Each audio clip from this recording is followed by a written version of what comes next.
Argentina corned beef.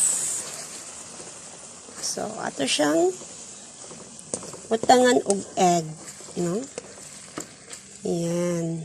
Ito na siyang i-mix. So, naana siya kuan. Gibutangan na ko siya og pepper powder.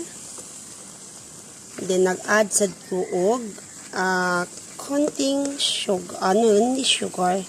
Tawag kanyang nakalimot ko. So, ako na lang yun, no? Oyster sauce.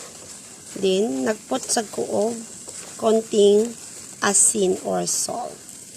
So, maalin siya na akong i-share sa inyo guys ang akong mga sudan nga ginagmay. Pero at least, busog. Diba? So, depende na nato. Yung saan na to pag-diskarte nga kita makasudan. Diba? So, mahala sa baya karon ang mga dilata. So, yan lang guys ang akong i-share.